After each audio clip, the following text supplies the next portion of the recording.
Você já se perguntou o que acontece quando o sonho que você construiu para outra pessoa finalmente se realiza, e não há mais lugar para você nele?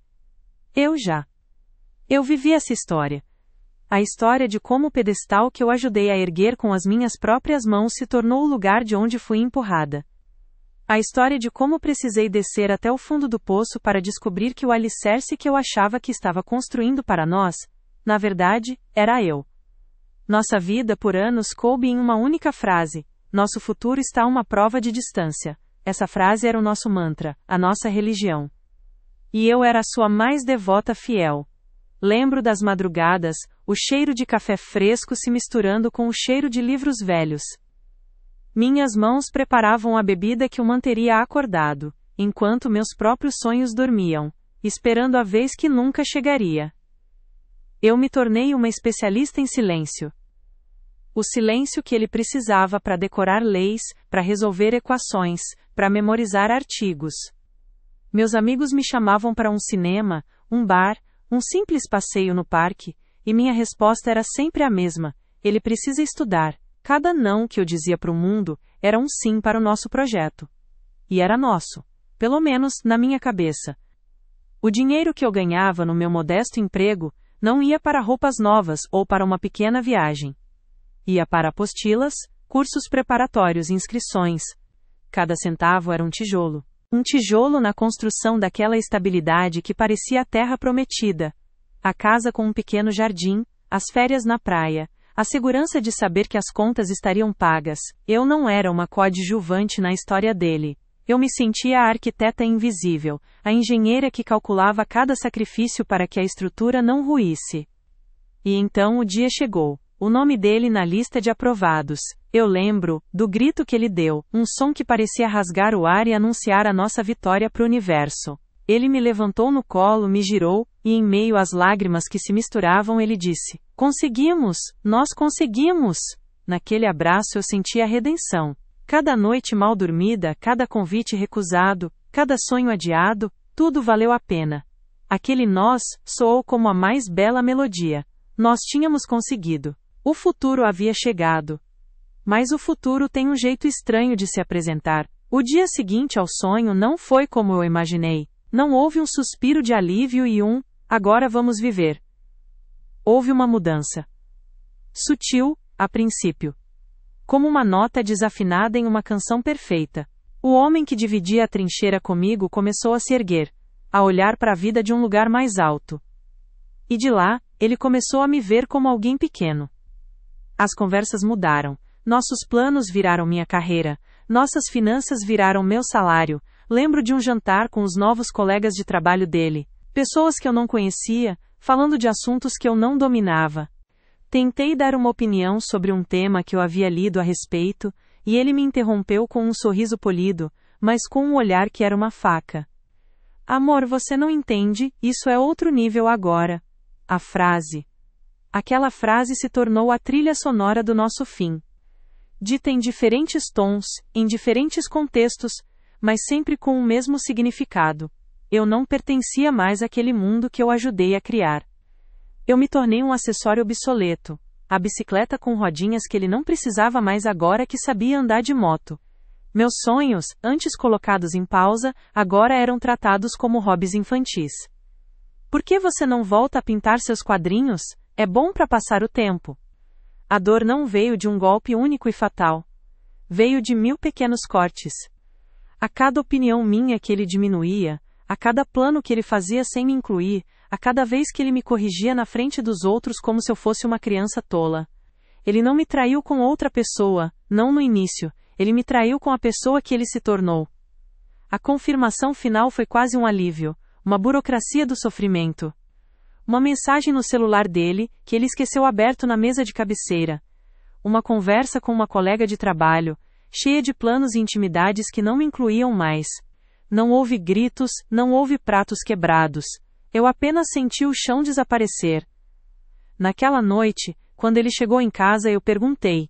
E ele não negou. Com uma frieza que eu nunca tinha visto, ele confessou. Não que amava outra, mas que não me amava mais. Que ele tinha evoluído.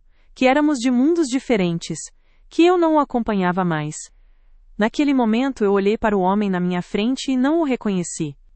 E olhei ao redor para o apartamento que montamos juntos, para os móveis que escolhemos, e percebi que aquilo não era mais um lar.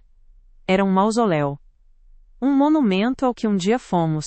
Sair dali não foi um ato de coragem ou de raiva. Foi um ato de sobrevivência.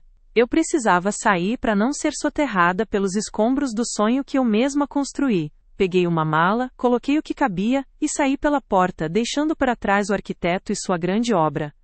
O divórcio foi um processo de demolição. A casa, os amigos em comum, a rotina, tudo foi arrancado de mim. Mas o mais doloroso foi a demolição da minha própria identidade.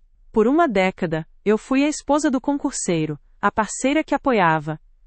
Minha vida era definida pela função que eu exercia na vida dele. E agora, quem era eu? A pergunta ecoava no apartamento minúsculo e vazio para onde me mudei. O silêncio era um agressor. Ele gritava, minhas falhas, meus medos, minhas inseguranças. Durante meses, eu vivi em um deserto emocional. Os dias eram todos iguais, uma névoa de tristeza e autopiedade.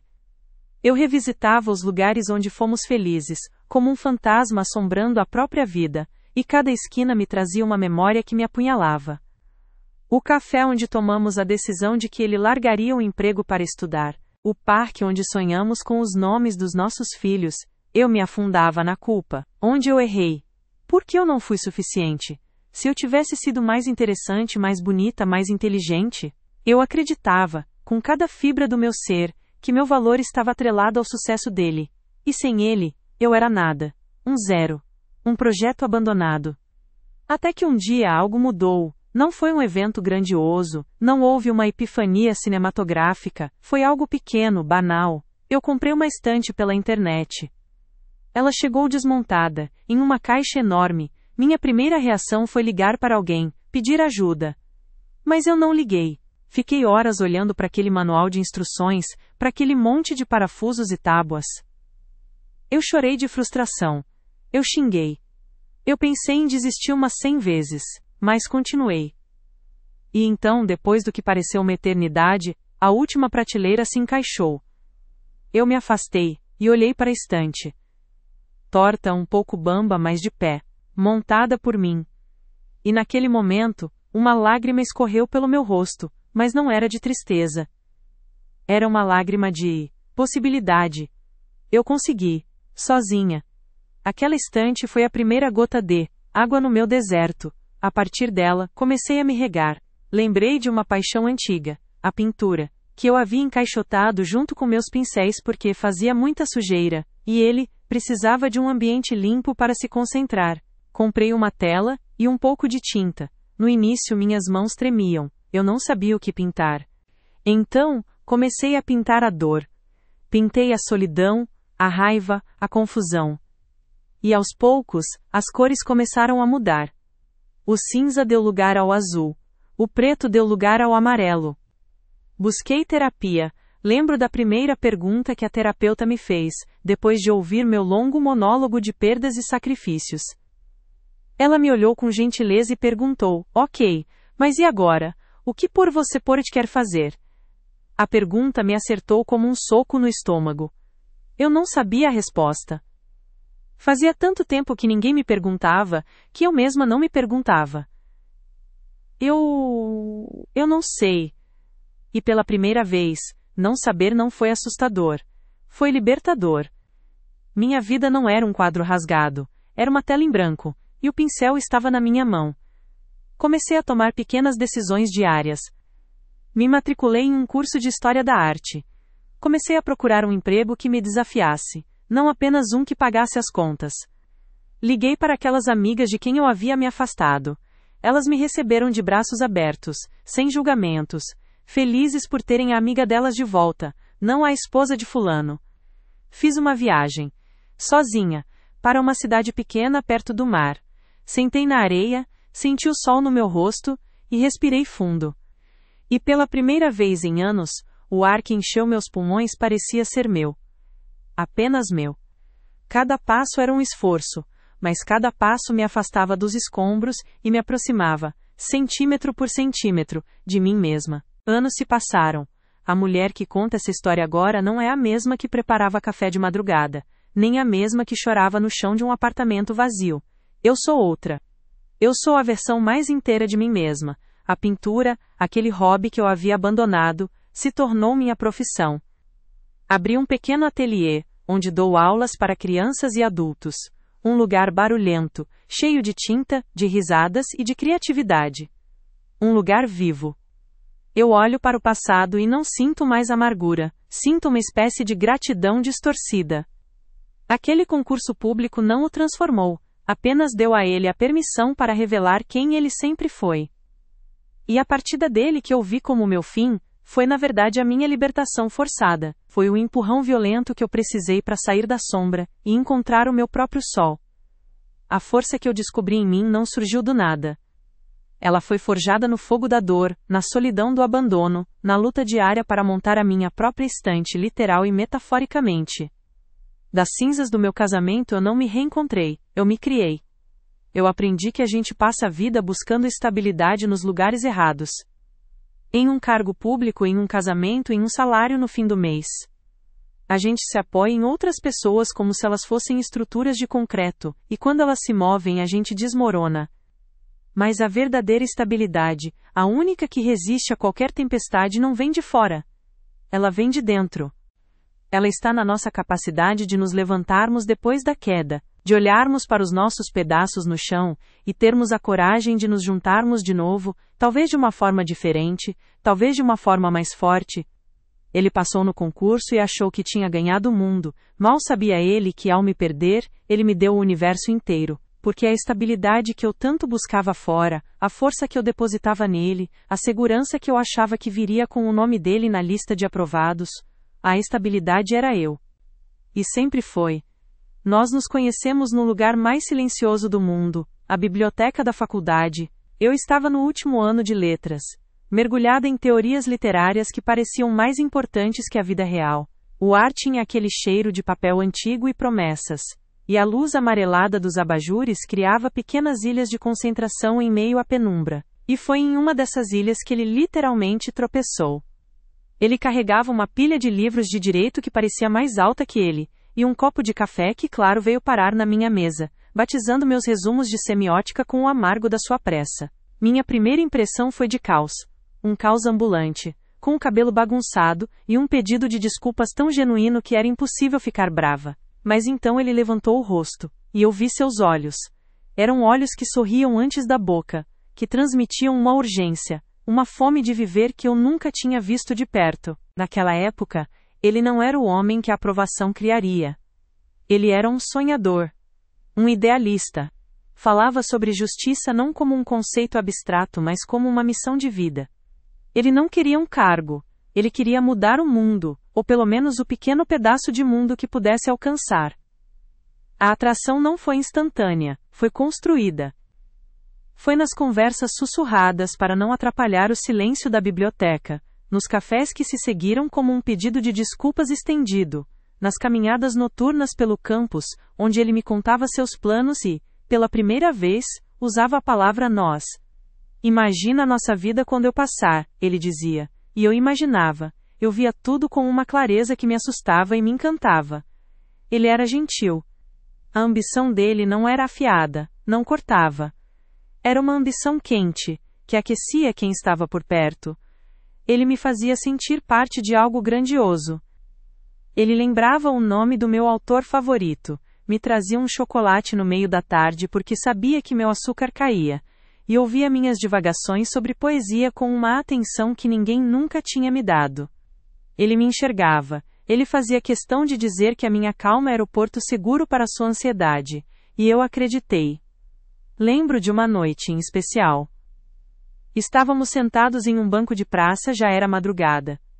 Ele tinha acabado de receber o resultado de um simulado e não tinha ido bem. O desânimo pesava nos ombros dele de um jeito que parecia físico. O ar estava frio, mas eu segurei a mão dele, e disse que um tropeço não definia a corrida. Que ele era a pessoa mais inteligente e dedicada que eu conhecia. Ele ficou em silêncio por um longo tempo, apenas olhando para as nossas mãos unidas. Então ele se virou para mim, e aqueles olhos que sorriam estavam sérios, cheios de uma emoção crua. Ele disse: eu não tenho medo de falhar na prova. Eu tenho medo de falhar com você. Você é a minha certeza. Com você do meu lado, a vitória já é nossa. É só uma questão de tempo. Naquele momento, sob a luz fraca de um poste, o futuro deixou de ser uma possibilidade e se tornou um fato, uma promessa selada no frio daquela madrugada. Eu não era apenas a namorada que o apoiava, eu era a certeza dele, o alicerce sobre o qual ele construiria nosso império. E eu com todo o meu coração acreditei que um homem que te coloca como a base de tudo, jamais te deixaria para trás, quando chegasse a hora de construir o telhado. Eu acreditei que éramos indestrutíveis. A transição do namoro para o casamento não teve um marco, uma data específica. Foi um processo natural, como a maré que sobe sem que a gente perceba, até que a água já está nos nossos pés. A promessa que ele me fez naquela praça fria se tornou o ar que respirávamos. Não precisávamos mais falar sobre o futuro, porque já estávamos vivendo a antessala dele. E o pedido de casamento aconteceu exatamente assim, sem alarde, mas com um peso de eternidade. Foi num domingo. Um daqueles domingos longos e preguiçosos, onde o tempo parece se esticar. Ele estava estudando, como sempre, e eu estava na cozinha, tentando uma receita nova que provavelmente daria errado. O apartamento era minúsculo, um cômodo praticamente se misturava ao outro. O cheiro do meu molho de tomate competia com o cheiro de lei seca dos seus livros. Eu o chamei para provar o sal, e ele veio, com o cansaço estampado no rosto, mas com aquele sorriso que ainda era só meu. Ele provou o molho direto da colher, e disse que estava perfeito, então ele ficou ali, me olhando com uma intensidade que fez o mundo parar. Ele não se ajoelhou, não tirou uma caixinha de veludo do bolso. Ele apenas segurou meu rosto com as mãos sujas de tinta de caneta, e disse: eu não consigo mais imaginar um único dia da minha vida sem esse exato momento. Sem você na cozinha, eu na sala, e essa certeza de que estamos construindo tudo isso juntos. Casa comigo? As lágrimas vieram antes da minha resposta. Eu disse sim, no meio de um soluço, e nosso noivado foi selado ali, entre o fogão e a pilha de apostilas, com o gosto de molho de tomate e a promessa de uma vida inteira. Nossos primeiros anos de casados foram a materialização daquela cena, uma mistura de luta e amor, de sacrifício e sonho.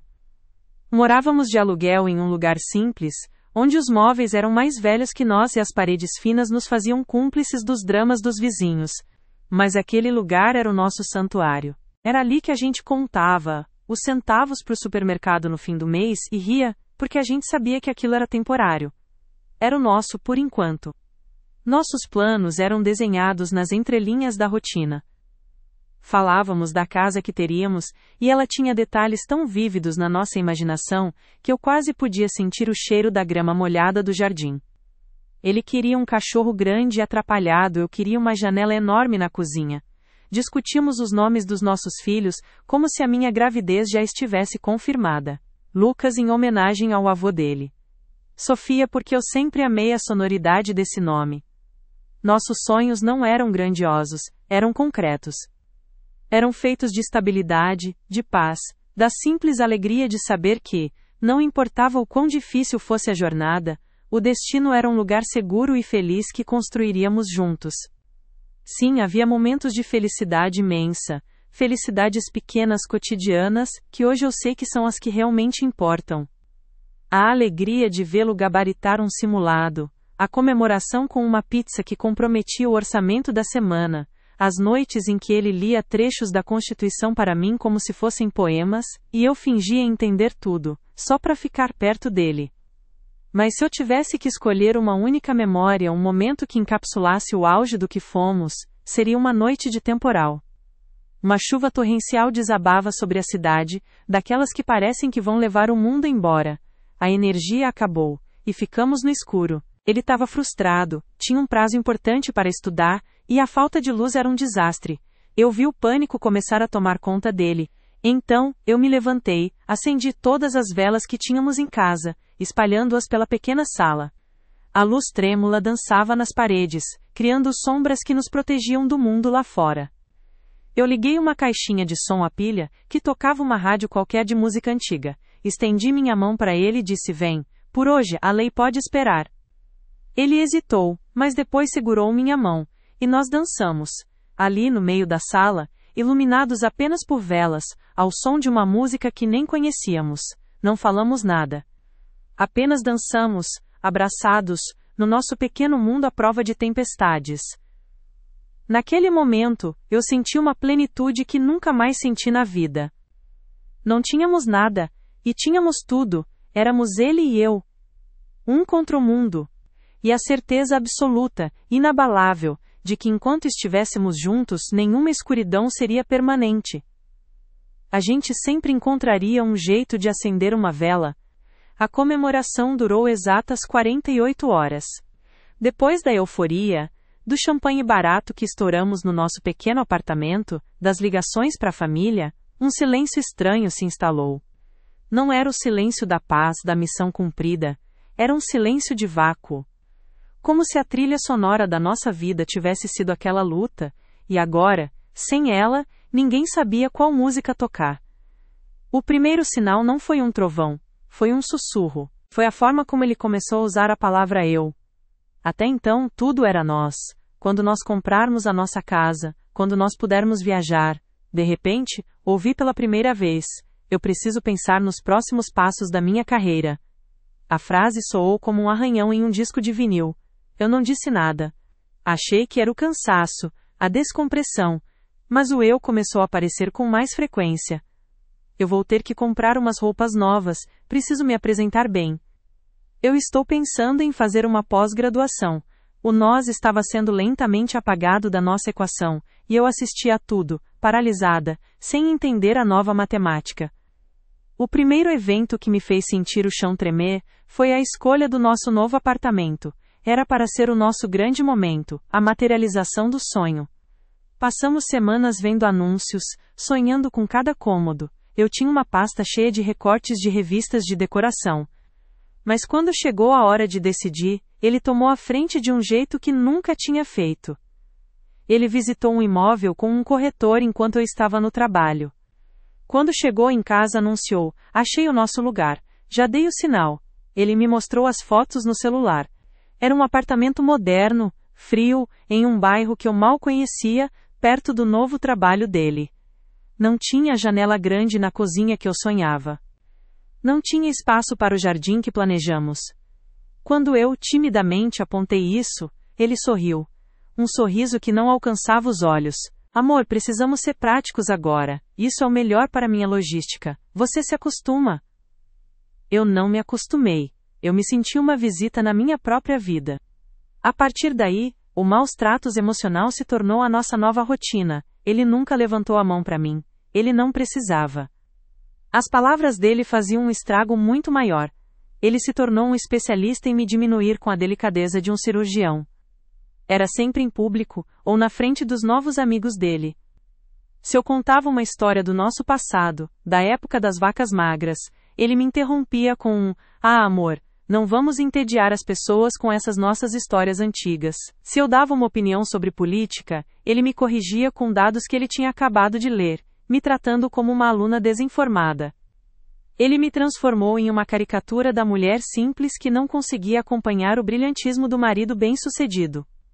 A cena que nunca saiu da minha cabeça, que se repete em câmera lenta nos meus pesadelos, foi em um jantar. O primeiro jantar oficial com o chefe e os colegas do novo trabalho dele. Eu passei a semana pensando no que vestir, no que falar. Eu queria que ele se orgulhasse de mim. Estávamos em um restaurante caro, daqueles em que você tem medo de usar o garfo errado. A conversa girava em torno de processos, leis e nomes de pessoas importantes que eu nunca tinha ouvido falar. Eu estava quieta, apenas sorrindo, tentando parecer à vontade. Até que o assunto mudou para cinema, um tema que eu amava. O chefe dele comentou sobre um diretor de cinema europeu que eu admirava muito. Meu coração acelerou. Era a minha chance de participar, de mostrar que eu não era apenas um acessório decorativo. Eu esperei uma pausa e disse: eu li uma análise fascinante sobre a fotografia nos filmes dele, como ele usa a luz para construir a psicologia dos personagens. Eu nem terminei a frase. Ele colocou a mão sobre a minha, um gesto que para os outros parecia carinhoso, mas que para mim foi uma mordaça. Ele sorriu para a mesa e disse, com uma voz condescendente e divertida: a minha esposa é uma sonhadora. uma artista. Ela vive no mundo da lua. E então, virando-se para mim, com o sorriso ainda no rosto, mas com um olhar que era puro gelo, ele completou: querida, deixe os adultos conversarem sobre coisas sérias. O tempo parou. Eu senti o meu rosto queimar, como se tivessem jogado ácido nele. O som das conversas ao redor se transformou em um zumbido. Eu olhei para os rostos na mesa, todos sorrindo educadamente, sem perceber a violência daquelas palavras. Naquele instante, eu me senti invisível e exposta ao mesmo tempo. Eu encolhi na cadeira, querendo desaparecer. O resto do jantar foi uma tortura. Eu não disse mais uma palavra. No carro, na volta para casa, o silêncio era pesado, cortante. Eu esperei que ele se desculpasse. Que dissesse que foi uma brincadeira de mau gosto. Mas ele apenas ligou o rádio e começou a tamborilar os dedos no volante, cantarolando a música. Para ele, nada tinha acontecido. Para mim, tudo tinha acabado ali. Ele não tinha apenas me humilhado, ele tinha me definido, e a definição era inadequada. A traição carnal foi apenas o desfecho lógico. Ele já tinha me traído de todas as outras formas. Ele tinha traído nossas promessas, nossos sonhos, nossa cumplicidade. O corpo foi só o último território a ser invadido. Eu não desconfiava. Eu estava tão focada em tentar entender o que eu tinha feito de errado, em tentar me adaptar àquele novo homem, que não me sobrava energia para desconfiança. Eu achava que o problema era eu. Que se eu fosse mais interessante, mais culta, se eu me esforçasse mais, ele voltaria a ser o homem por quem me apaixonei na biblioteca. A descoberta foi estúpida, banal. Numa terça-feira à noite, ele estava no banho, e o celular dele, que ele nunca largava, ficou na mesa de cabeceira. Vibrou. Eu não ia olhar. Juro que não ia. Mas a tela acendeu, e o nome de uma colega de trabalho dele apareceu, a mesma que ele vivia elogiando, dizendo o quão brilhante e arrojada ela era. E embaixo do nome um trecho da mensagem: mal posso esperar pelo nosso fim de semana, aquele hotel na serra parece perfeito. Eu não senti raiva. Não no começo. Eu senti o mundo parar de girar, senti um frio que começou na ponta dos meus pés, e subiu pela minha espinha, congelando cada parte de mim. Eu peguei o celular. Meus dedos tremiam tanto que eu mal conseguia desbloqueá-lo. A senha, ironicamente, ainda era a nossa data de casamento. E ali, na minha frente, estava tudo. Meses de conversas. Planos, piadas internas, declarações. Eles não falavam apenas de sexo. Eles falavam de futuro. O futuro que deveria ser meu. Ela o entendia. Ela o acompanhava. Ela pertencia ao outro nível dele. Eu fiquei sentada na beira da cama, com o celular na mão, lendo e relendo cada palavra como se aquilo pudesse de alguma forma fazer sentido. O som do chuveiro parou. Eu ouvi os passos dele no corredor. Eu não me escondi. Não joguei o celular longe, apenas esperei. Ele entrou no quarto, enrolado na toalha, secando o cabelo. Ele me viu com o celular e o sorriso dele morreu. Pela primeira vez em meses, eu vi uma emoção genuína no rosto dele: pânico. Ele não tentou pegar o celular. Ele apenas ficou parado, me olhando. Eu levantei o rosto, e as lágrimas que eu nem sabia que estavam ali, começaram a escorrer. Minha voz saiu como um fiapo, um sussurro quebrado. Por quê? Ele respirou fundo. E a frieza que veio a seguir foi a pá de cal no que restava de mim. Porque as coisas mudam, ele disse, como se estivesse explicando o clima. Eu mudei. Nós não somos mais os mesmos. Eu preciso de alguém que me acompanhe e que entenda o meu mundo agora. Não é culpa sua. Você simplesmente ficou para trás. Não houve um pedido de desculpas. Não houve remorso. Houve um diagnóstico. Eu era o passado. Eu era um peso. Ele não estava confessando uma traição. Ele estava me comunicando uma decisão de negócio. Eu era um investimento que não deu mais retorno. Naquele momento, eu entendi tudo. A humilhação, o desprezo, as correções em público. Não eram deslizes. Era um método. Ele estava me demolindo aos poucos para que, quando a estrutura final caísse, eu já estivesse no chão. E ele pudesse sair andando pelos escombros sem sentir culpa. As palavras dele ficaram suspensas no ar do quarto, mais frias que a noite lá fora. Você simplesmente ficou para trás. Não era uma acusação, não era uma desculpa. Era um fato. Um atestado de óbito para a mulher que eu tinha sido. Naquele instante, o chão não tremeu. Ele simplesmente deixou de existir. Eu não caí. eu flutuei por um segundo no vácuo absoluto da minha vida desfeita. E foi nesse vácuo que a gota de água, que eu nem sabia que estava se acumulando, finalmente transbordou. A gota de água não foi a mensagem no celular. Não foi a frieza dele. Foi a minha própria reação. Ou a falta dela. Eu não gritei. Eu não chorei de raiva. Eu não joguei o celular na parede. Eu senti uma calma terrível. A calma que precede a amputação de um membro gangrenado. Eu olhei para ele, o homem que eu ajudei a criar, e vi um estranho bem-sucedido, bem vestido, que me olhava com a pena que se dedica a um animal de estimação que adoeceu. Minha voz, quando saiu, não parecia minha. Era a voz de uma outra pessoa, uma pessoa que já tinha aceitado o fim antes mesmo de ele ser decretado. Então é isso? Eu perguntei, e a pergunta era retórica. Ele assentiu, quase aliviado por eu ter entendido tão rápido, por não precisar gastar mais energia com explicações. É o mais sensato, ele disse. A palavra sensato me atingiu como um soco. Nossa vida, nossos sonhos, nossos sacrifícios, tudo reduzido a uma questão de sensatez. Eu me levantei da cama. Meus movimentos eram lentos, deliberados. Fui até o armário, o nosso armário, e abri a minha porta. Olhei para as minhas roupas, as roupas da mulher que ele não queria mais. E então eu disse a palavra. Não como uma ameaça, não como um ultimato, mas como a única conclusão lógica para a equação que ele havia apresentado. Divórcio. A palavra pairou entre nós. E eu vi a reação dele. Não foi surpresa, não foi tristeza. Foi um alívio quase imperceptível, uma leve relaxada nos ombros. O alívio de quem esperava uma batalha sangrenta e recebeu uma rendição incondicional. Eu acho que é o melhor para nós dois, ele disse, e o uso da palavra nós naquela frase foi a última, e talvez a mais cruel das humilhações. Os dias seguintes foram um borrão de movimentos automáticos. Sair do apartamento que ele escolheu foi como abandonar o cenário de um crime. Eu empacotei minha vida em caixas de papelão, e cada objeto era uma lasca do passado. O porta-retrato do nosso casamento, que eu virei de bruços na caixa. Os livros de poesia que ele costumava ler para mim, que agora pareciam mentiras impressas. Ele não me ajudou, ele saiu cedo para o trabalho e voltou tarde, me dando o espaço como ele chamou para me organizar. Não era espaço, era abandono. Ligar para os meus pais foi uma das coisas mais difíceis que já fiz. Minha mãe chorou, perguntando onde nós erramos. Meu pai, em seu silêncio protetor, só queria saber se eu precisava de dinheiro. A família dele foi mais direta. A mãe dele me ligou para dizer que eu deveria ter mais paciência, que homens de sucesso têm outras pressões, e que eu não estava sabendo acompanhá-lo. Eu desliguei o telefone no meio da frase dela. Meus amigos, aqueles que eu havia negligenciado por anos foram o meu bote salva-vidas. Eles não fizeram perguntas.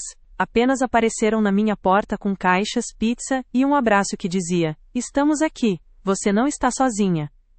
O processo de divórcio não foi amigável. Foi uma guerra de extermínio.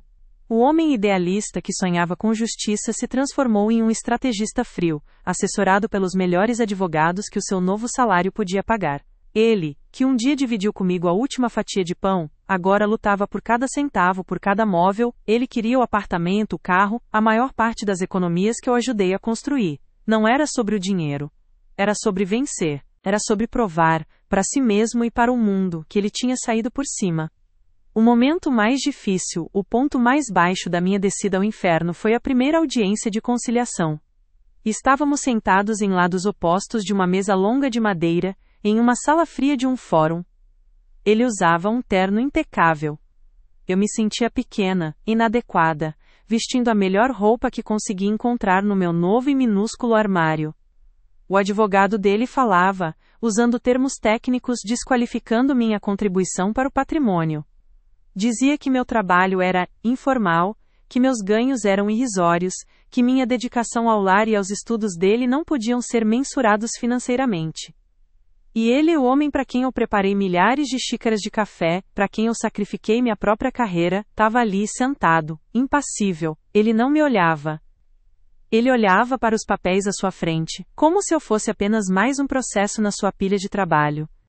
Naquele momento, eu senti o peso de cada noite mal dormida, de cada convite recusado, de cada sonho adiado. E senti que tudo aquilo tinha sido apagado, reescrito como algo sem valor. Eu não chorei. Eu me recusei a dar a ele essa satisfação. Apenas senti uma náusea profunda, a vontade de sair correndo daquela sala, e nunca mais olhar para trás. Meses se passaram nessa guerra de desgaste. Meses de papéis, de telefonemas de advogados, de noites em claro. Até que, finalmente, o dia da assinatura chegou. O fim oficial. A certidão de óbito do nosso nós. Fomos a um cartório. O ambiente era silencioso, burocrático. O oficial de justiça nos chamou e colocou os papéis sobre o balcão. Ele assinou primeiro. Rápido, com a mesma caneta cara que ele usava para assinar seus documentos importantes no trabalho. A assinatura dele era firme, confiante. A assinatura de um vencedor. Então, foi a minha vez. O oficial me estendeu a caneta. Eu a segurei, e ela parecia pesar 1 tonelada. Olhei para o papel, para o meu nome ao lado do dele, separados por um espaço em branco que deveria ser preenchido pela minha assinatura. E naquele instante, um turbilhão de sentimentos me invadiu. Tristeza. Uma tristeza profunda pela morte do sonho, pela garota ingênua que eu fui. Medo. Um medo paralisante do futuro, da solidão, do desconhecido, que se estendia à minha frente como um abismo. Mas por baixo de tudo isso, quase imperceptível, surgiu uma outra coisa, uma coisa que eu não esperava sentir: alívio. Um alívio imenso. O alívio de não precisar mais lutar. De não precisar mais tentar ser alguém que eu não era para agradar alguém que não me via. O alívio de saber que a humilhação tinha acabado. Eu respirei fundo, e com a mão um pouco trêmula, assinei meu nome. O traço da caneta no papel foi o som da minha libertação. Ao sair do cartório, ele virou para a direita, eu virei para a esquerda. Não nos despedimos. Eu caminhei pela rua sem rumo, sentindo o sol da tarde no meu rosto pela primeira vez em muito tempo. Eu não tinha mais uma casa, não tinha mais um marido, não tinha mais um futuro planejado. Eu não tinha nada. E pela primeira vez, a possibilidade de ter tudo começou a parecer real. Os primeiros meses depois da assinatura foram como viver debaixo de água. Cada movimento era lento, cada som era abafado, e respirar exigia um esforço consciente. O apartamento novo que eu chamei de minha toca, era um eco constante da minha solidão. O silêncio que antes era uma exigência dele, agora era uma presença física, um companheiro indesejado que se sentava comigo à mesa do café da manhã e deitava ao meu lado na cama vazia. Houve dias em que a única coisa que me tirava da cama era a necessidade de alimentar o gato que adotei, um vira-lata arisco que, assim como eu, parecia desconfiar de qualquer afeto repentino. Mas, em meio a essa névoa de luto, pequenas frestas de luz começaram a aparecer. Eram coisas mínimas, quase ridículas. A liberdade de deixar a louça na pia por um dia inteiro, sem ouvir uma crítica passivo-agressiva. A alegria de poder pintar a parede da sala de um amarelo vibrante, uma cor que ele sempre achou escandalosa demais. A descoberta de que eu podia passar um sábado inteiro de pijama, lendo um livro, sem me sentir culpada por não estar sendo produtiva para o projeto de outra pessoa. Eram vislumbres, pequenas permissões que eu comecei a me dar, como quem reaprende a andar. A cura não foi uma linha reta, foi uma espiral. Eu voltava aos mesmos lugares de dor, mas a cada volta, eu os via de um ponto um pouco mais alto. A terapia foi meu mapa. Ali, eu desmontei, peça por peça, a identidade que eu tinha construído. Eu chorei pela menina que abriu mão de tudo, mas também aprendi a admirá-la pela sua capacidade de amar, mesmo que de forma equivocada. Eu entendi que o meu erro não foi apoiar alguém, mas sim me anular no processo. Eu não era uma vítima dele, eu tinha sido cúmplice da minha própria invisibilidade. E a pintura foi a minha voz. Eu voltei para as telas não para pintar a dor, mas para pintar o que vinha depois dela. Pintei a resiliência em tons de terra e fogo. Pintei a esperança em azuis profundos. Pintei o meu autorretrato, e pela primeira vez, não vi os traços de cansaço ou de tristeza, mas as marcas de uma sobrevivente. As aulas que comecei a dar, a princípio para complementar a renda, se tornaram a minha paixão. Ver a alegria nos olhos de uma criança que descobre as cores, ou a concentração de um adulto que se permite criar pela primeira vez, me curava um pouco a cada dia. Eu estava ensinando os outros a fazer exatamente o que eu estava fazendo comigo mesma, transformar uma tela em branco em algo cheio de vida. Hoje, eu moro em uma casa pequena, com um quintal bagunçado onde meu gato corre atrás de borboletas e minhas telas secam ao sol. O meu ateliê não fica em um cômodo separado, ele tomou conta da casa inteira. Há potes de pincéis na cozinha, cheiro de tinta no ar, e manchas coloridas no chão de madeira, que contam a história de cada quadro que nasceu ali.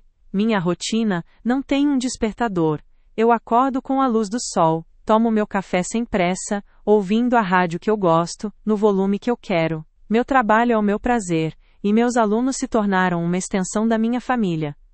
A mulher que eu sou agora entende que a força não está na ausência de quedas, mas na coragem de se levantar quantas vezes for preciso. Eu aprendi que o amor não deve ser um ato de sacrifício, mas um encontro de duas inteirezas. Um relacionamento saudável não exige que você diminua para que o outro possa brilhar. Ele te dá mais luz para que vocês possam brilhar juntos. Eu aprendi, da forma mais dura, que a pessoa mais importante com quem eu preciso ter um compromisso sou eu mesma. Se eu o perdoei, sim, mas o meu perdão não é sobre ele. Não é um atestado de absolvição que eu lhe enviei pelo correio. É um ato de libertação para mim. Perdoar foi entender que a raiva e o ressentimento eram uma âncora pesada, que me mantinha presa ao passado, ao cais daquele naufrágio. E eu queria navegar. Eu queria ver outros mares. Perdoar foi soltar a âncora e deixar que a correnteza levasse para longe, enquanto eu içava as minhas próprias velas. O futuro, eu não o planejo mais com a ansiedade de quem precisa de garantias. Eu o recebo com a curiosidade de quem sabe que a vida pode surpreender. Estou aberta, sim. Aberta para a vida, para as amizades, para as viagens que não fiz, para os livros que não li. Se um novo amor vai fazer parte disso? Talvez. Mas hoje, eu não procuro mais por um porto seguro em outra pessoa. Porque eu aprendi a ser o meu próprio porto. Eu sou a capitã do meu barco, a dona do meu leme. E a vista daqui, do meu próprio convés, é mais bonita do que qualquer terra prometida que um dia me venderam. Ele passou no concurso e achou que tinha ganhado o mundo. Mal sabia ele que, ao me perder, ele me deu o universo inteiro, porque a estabilidade que eu tanto buscava fora, a força que eu depositava nele, a segurança que eu achava que viria com o nome dele na lista de aprovados, a estabilidade era eu. E sempre foi. Se eu pudesse voltar no tempo e encontrar aquela menina de olhos brilhantes, preparando café de madrugada na nossa pequena cozinha. Se eu pudesse me sentar ao lado dela por um instante em meio ao cheiro de livros e de sonhos que não eram os dela, eu não diria para ela ir embora. Eu não a culparia pela sua entrega, pela sua capacidade infinita de amar. O amor dela era puro. O erro nunca esteve no amor. Eu apenas seguraria suas mãos, aquelas mãos que trabalhavam tanto pelo futuro de outra pessoa, e diria, com toda a ternura do mundo: olha para você. Olha a força que existe aí dentro. Essa força que você usa para erguer um homem, para construir um império para ele, essa força é sua, não a empreste. Não a doe. Divida-a, se quiser, mas nunca, jamais, se esqueça de que a fonte está em você. O seu valor não está na aprovação dele, nem no sucesso dele. O seu valor não é um reflexo, ele é o próprio sol, e você está se contentando em ser a sombra. Eu diria a ela que o sacrifício só é nobre quando não exige a anulação da sua própria alma, que apoiar não significa desaparecer, e que o amor verdadeiro não te pede para ficar em silêncio, ele te dá um megafone para que o mundo ouça a sua voz. E para você, que talvez esteja me ouvindo agora, se sentindo invisível, sentindo que sua vida se tornou o prólogo da história de outra pessoa, eu sei da sua dor, eu sei como é olhar no espelho e não se reconhecer. Como é sentir que seus sonhos foram colocados em uma gaveta empoeirada, e você nem se lembra mais onde guardou a chave. A dor que você sente agora, essa sensação de ter sido deixada para trás, de não ser suficiente, ela parece o fim do mundo. E de certa forma ela é o fim do mundo que você conhecia. Mas todo fim é também um convite. Um convite violento, doloroso, mas ainda assim um convite para construir um mundo novo. Um mundo que seja seu. Não acredite na mentira de que você precisa de alguém para ser completa. Nós não somos metades procurando por outra. Somos universos inteiros esperando para sermos explorados. E às vezes, a gente só descobre a imensidão que carrega dentro de si quando o outro universo que nos orbitava vai embora. e nos deixa sozinhas com a nossa própria gravidade. O processo de se reconstruir não é bonito, é chorar no chão do banheiro, é montar uma estante sozinha e se sentir a pessoa mais forte do mundo. É dizer sim para um café com uma amiga, mesmo quando a vontade é de ficar na cama. É dar um passo minúsculo a cada dia. E celebrar cada um desses passos como a maior das vitórias. A verdadeira estabilidade, aquela que a gente passa a vida procurando, não está em um contra-cheque, em um anel no dedo ou em um nome na lista de aprovados. A verdadeira estabilidade é a certeza de que, se o chão desaparecer sob os seus pés, você vai descobrir que tem asas. É saber que, não importa a força da tempestade, você é a sua própria âncora e o seu próprio porto seguro. Ele passou no concurso e achou que tinha ganhado o mundo. Mal sabia ele que, ao me perder, ele me deu o universo inteiro. Porque a estabilidade que eu tanto buscava fora, a força que eu depositava nele, a segurança que eu achava que viria com o nome dele na lista de aprovados, a estabilidade era eu. E sempre foi.